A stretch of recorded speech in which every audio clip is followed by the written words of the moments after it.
Buen día a todas y a todos. Continuamos con la filosofía de Nietzsche. Hoy vamos a hablar de algunos aspectos de la genealogía de la moral, básicamente de los elementos fundamentales teóricos que utiliza Nietzsche para explicar qué es eso de la moral. Bien, antes me gustaría decir algo acerca de la naturaleza de este libro. Existen diferentes interpretaciones, más que un trabajo histórico, lo que estaría haciendo Nietzsche es un imagina qué. Imagina cómo habría surgido la moral dados estos elementos. Se parecería sobre todo a un Locke, Rousseau, cuando nos hablan del contrato social. Se imaginan una historia que ocurrió hace un tiempo indeterminado de años, tal vez ni siquiera esté en la historia como tal, pero tratan de dar una explicación del surgimiento del Estado. Creo que hay algunos puntos clave de la misma genealogía de la moral, pero también del estilo de filosofar de Nietzsche, que hace muy poco plausible esta interpretación.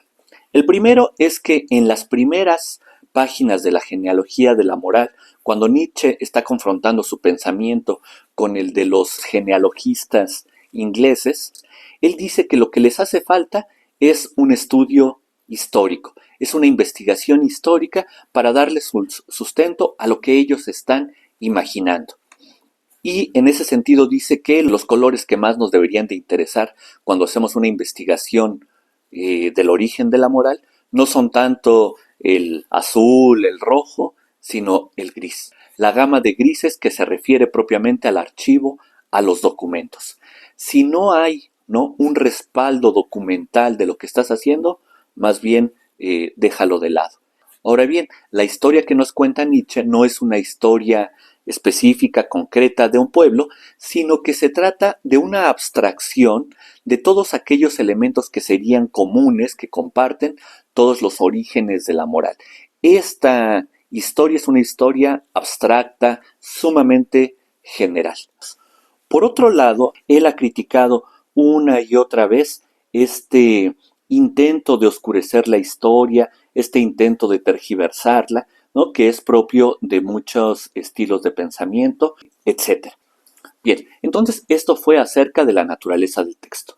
Ahora quisiera hablar de los elementos que componen ya la teoría de Nietzsche. El capítulo pasado hablamos de esta parte crítica de la filosofía nietzscheana que nos dice no existe todavía un estudio, una investigación moral científica propiamente dicha. Bien, esa es la parte crítica. En la genealogía de la moral, digamos que Nietzsche se pone en el papel de aquella persona que ya hizo las investigaciones correspondientes, el análisis de los fenómenos, la recogida de material, la clasificación, la jerarquización, y nos da una respuesta global. ¿Qué es lo que encuentra Nietzsche? Que en el fondo del mundo humano lo que siempre opera es la voluntad de poder, la voluntad de dominio. Ahora hay que observar que para Nietzsche esta idea de la voluntad de poder no solo es válida para el mundo humano, sino que es válido para el conjunto de lo animado, lo inanimado, ¿no? Todos serían en esencia fuerzas que están tratando de dominar sobre otras. Porque, y ahora mencioné el concepto de fuerza, este es otro de los elementos fundamentales de la posición de Nietzsche, ¿no? De su teoría. Todo es fuerza, ¿no? Es un tipo de fuerza, de energía, ¿no? De manifestación de las ganas de seguir viviendo y de ampliar la vida, o de seguir existiendo y de ampliar la existencia. Nosotros, los seres humanos, a veces actuamos como individuos, como una fuerza unificada, pero muchas veces somos el conjunto de varias almas, el receptáculo de diversas fuerzas. Un ser humano llega a ser muchas veces aquella fuerza que domina a las otras que se encuentran en su interior. Ahora, otro de los elementos, el tercer elemento, aparte de la voluntad de poder y las fuerzas, nos habla de que existen fuerzas débiles y fuerzas poderosas o fuertes, ¿no? Digamos que si nos quedamos en el ámbito de lo humano, los seres humanos se dividen entre los fuertes y los débiles. De acuerdo con Nietzsche, en, digamos, los orígenes de las culturas, El fuerte es simplemente el noble, ¿no? El noble, el destacado, ¿no? El que tiene un elemento de fuerza franca que puede mostrar y que muestra ante los demás. Ellos se hacen llamar a sí mismos no solo nobles, no solo fuertes, sino buenos, ¿no? Y aquí tenemos que pensar en la cultura griega como un referente, ¿no? Que podríamos compartir y que ellos se llaman los aristoi, ¿no? Los buenos, los excelentes.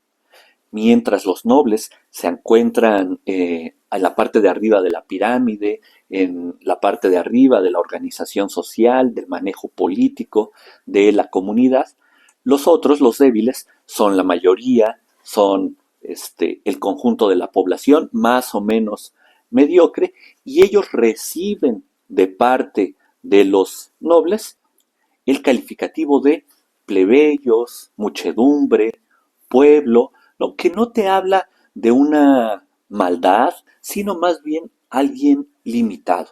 Frente a los aristoi están los kakoi, ¿no? Siguiendo con este ejemplo griego.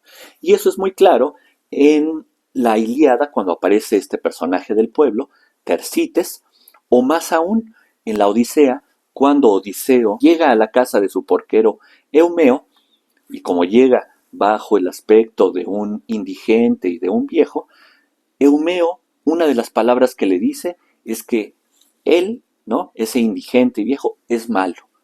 Pero malo no en un sentido moral, sino malo a diferencia de los buenos, de los que tienen su vida próspera, en ese sentido. Entonces la primera gran división que existe en estos orígenes de la moral es la de bueno como noble y malo como plebeyo, simplemente. Pero también el débil, también el plebeyo, la comunidad de plebeyos, tiene voluntad de dominio, ¿no? Tiene una necesidad, un deseo supremo de dominar, de gobernar sobre los demás. Pero no puede operar de frente y entonces siempre su táctica es el disimulo.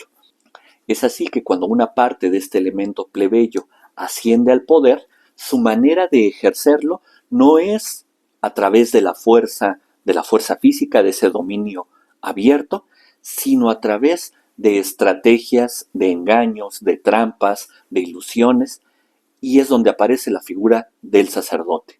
Ya no el sacerdote como un papel secundario, como aparece recurrentemente en la Ilíada, sino ya como esta figura que es el centro político de una comunidad. El ejemplo que pone Nietzsche continuamente es el del judaísmo, ¿no? Se refiere continuamente a este tipo de pueblos donde el sacerdote es el que domina en la comunidad. El sacerdote, dicho de manera muy elemental, da somníferos o da una especie de somníferos para tener a los demás a su servicio. Entonces, esta otra fuerza no es que sea simplemente despreciable y a la cual habría que destruir, es un elemento constitutivo de la vida misma, esta debilidad y por lo tanto el disimulo. Pero sí es comparativamente inferior a lo noble.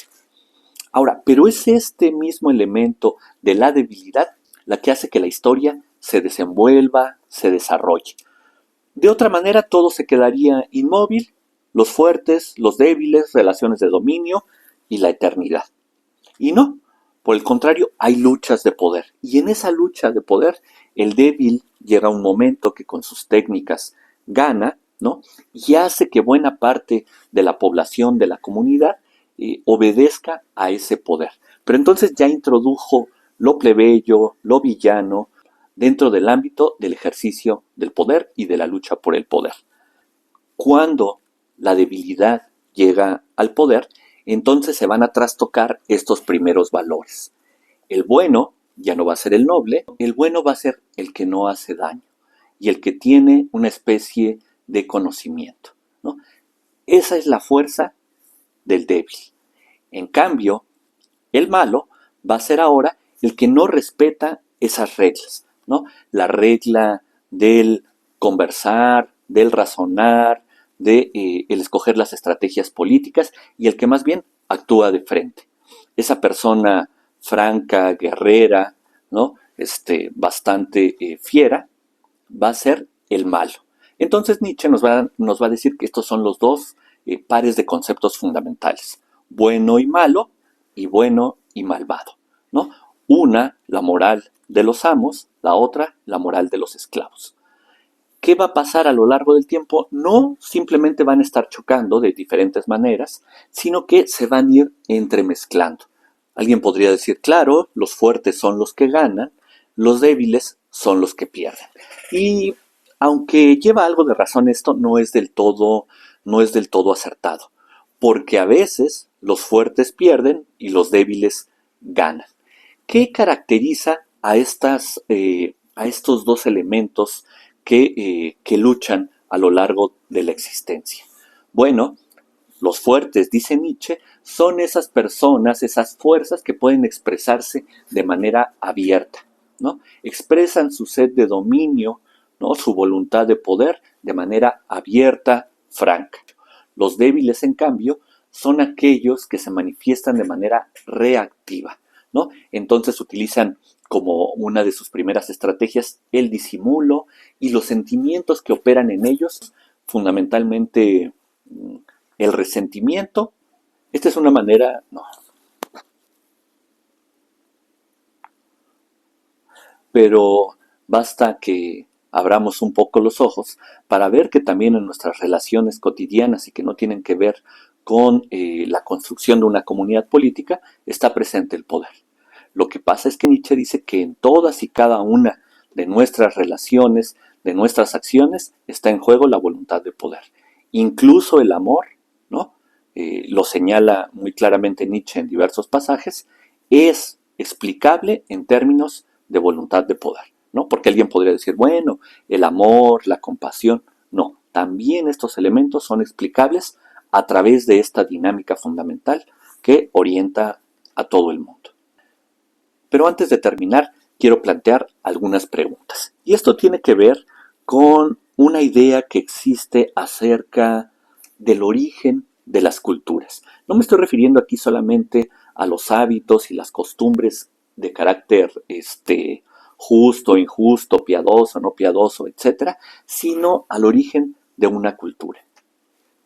Muchas veces se ve este origen en las epopeyas, en la épica en general, como si fuera el mundo guerrero el origen de una cultura.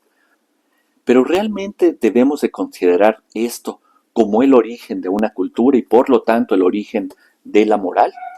¿O podemos históricamente ir más allá y pensar que hay momentos anteriores a la guerra, ¿no? Y que entonces, si nosotros tratamos de construir una genealogía de la moral histórica, ¿no? O pensar con una buena dosis de historia esto de la moral, tal vez nos encontremos otro tipo de comunidades, ¿no? Estas que se han llamado comunidades previas al Estado. Entonces, por ejemplo, también podemos pensar en esta parte del patriarcado, ¿no? Estos momentos anteriores a ese patriarcado estatal que ha surgido en diversas partes del mundo hace siglos y que aún hoy nos domina. Debemos de decir que estas organizaciones matriarcales también estaban dominadas por la voluntad de poder, o no podría verse así.